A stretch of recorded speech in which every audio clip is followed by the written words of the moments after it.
सियासत का नया शतरंज, बिहार में बदलता खेल। एआईएमआईएम की एंट्री से बड़ा सस्पेंस। बिहार की सियासत, जहां हर चाल, हर बयान और हर वोट सिर्फ एक नंबर नहीं होता, बल्कि सत्ता की पूरी कहानी बदल देता है। और इस बार राज्यसभा चुनाव के एक छोटे से एपिसोड ने पूरी राजनीति को एक नए मोड़ पर लाकर खड़ा कर दिया है।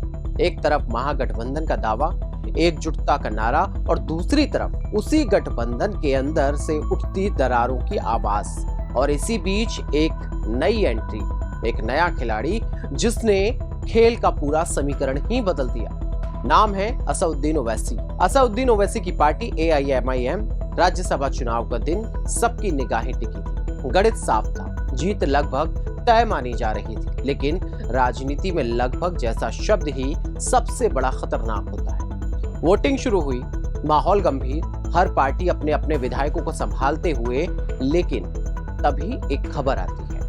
कांग्रेस के 3 विधायक गायब। हाँ, वही कांग्रेस जो महागठबंधन की सबसे पुरानी सहयोगी मानी जाती है। वही कांग्रेस जिसके सहारे कई बार सियासी समीकरण खड़े किए गए। लेकिन उस दिन न सिर्फ वो विधायक वोटिंग में पहुंचे, बल्कि पूरे गठबंधन को एक ऐसी हार का सामना करना पड़ा जिसकी उम्मीद किसी ने नहीं की थी। और इस हार का सबसे बड़ा झटका लगा तेजस्वी यादव की पार्टी आरजेडी को। अब सवाल उठने लगे हैं, क्या ये महज लापरवाही थी या फिर कोई सोची समझी रणनीति? राजनीति में सहयोग कम, संकेत ज्यादा होते हैं। कांग्रेस के 3 विधायक वोटिंग से दूर और उसी का नतीजा हार। अब लोग पूछ रहे हैं कि क्या कांग्रेस के अंदर ही आरजेडी के साथ गठबंधन को लेकर असहमति है? क्या पार्टी के अंदर ही ये रिश्ता कमजोर हो चुका है? और सबसे बड़ा सवाल कि क्या अब आरजेडी कांग्रेस के बिना आगे बढ़ने की सोच रही है? अब इस पूरे ड्रामे में सबसे दिलचस्प किरदार जो है वो पहले साइडलाइन में था, लेकिन अचानक से सेंटर स्टेज पर आ गया। वो है एआईएमआईएम। जब कांग्रेस के विधायक गायब थे, तब एआईएमआईएम के 5 विधायक मजबूती से खड़े थे। उन्होंने साफ संदेश दिया, हम साथ हैं। ये सिर्फ समर्थन नहीं था, ये एक सियासी मैसेज था, एक संकेत था कि बिहार की राजनीति में अब एआईएमआईएम को नजरअंदाज करना आसान नहीं होगा। अगर आप पिछले 2 चुनावों पर नजर डालें तो एक चीज साफ दिखाई देती है, एआईएमआईएम अब कोई छोटी ताकत नहीं रही। लगातार 2 चुनावों में 5-5 सीटें जीतना ये कोई मामूली बात नहीं, खास तौर पर सीमांचल जैसे इलाकों में, जहां जाति, धर्म और स्थानीय समीकरण चुनाव की दिशा तय करते हैं। वहां एआईएमआईएम ने अपनी जड़ें मजबूत कर ली हैं, और यही वजह है कि अब तेजस्वी यादव के लिए एआईएमआईएम एक विकल्प नहीं बल्कि जरूरत बनती जा रही है।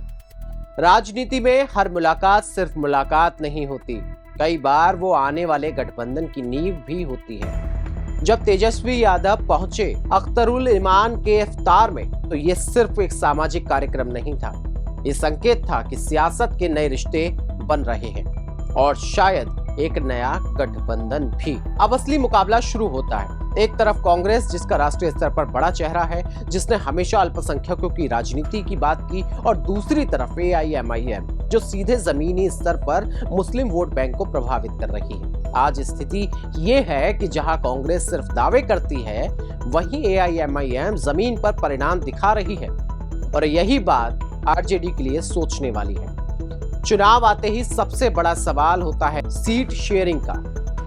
कांग्रेस की डिमांड हमेशा ज्यादा रही है, लेकिन रिजल्ट उतने प्रभावशाली नहीं। दूसरी तरफ एआईएमआईएम कम सीटों में भी बेहतर प्रदर्शन कर रही है। तो सवाल यह है, अगर आरजेडी को चुनाव जीतना है तो क्या वो ऐसे साथी को चुनेगी जो ज्यादा सीटें मांगे, या फिर ऐसे साथी को जो कम से ज्यादा दे?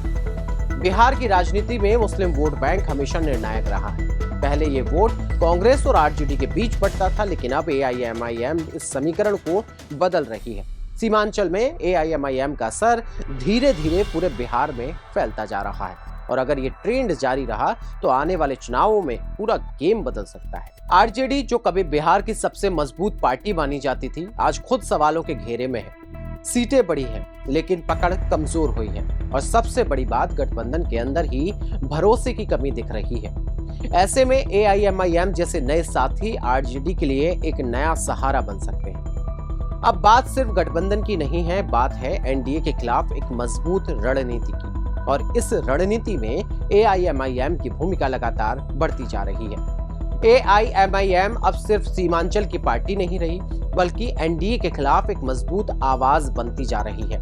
अब सबसे बड़ा सवाल, क्या महागठबंधन का स्वरूप बदलेगा? क्या कांग्रेस बाहर होगी? क्या AIMIM अंदर आएगी, या फिर सब कुछ वैसे ही रहेगा और ये सिर्फ एक एपिसोड बनकर रह जाएगा?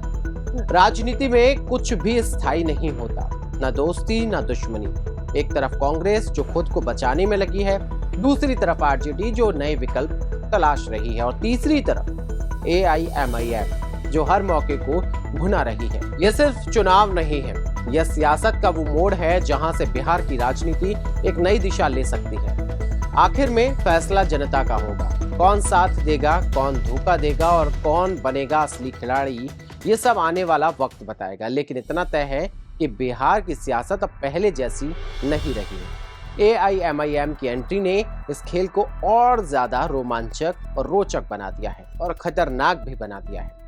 तो आप क्या सोचते हैं? क्या आरजेडी को अब AIMIM के साथ जाना चाहिए या कांग्रेस के साथ ही रहना चाहिए? अपनी राय जरूर बताइए, क्योंकि सियासत की असली ताकत जनता की आवाज होती है। इसी के साथ तमाम बड़ी खबरों के लिए देखते रहिए YBN बिहार झारखंड। मेरा नाम है ऋषभ अग्रवाल। नमस्कार।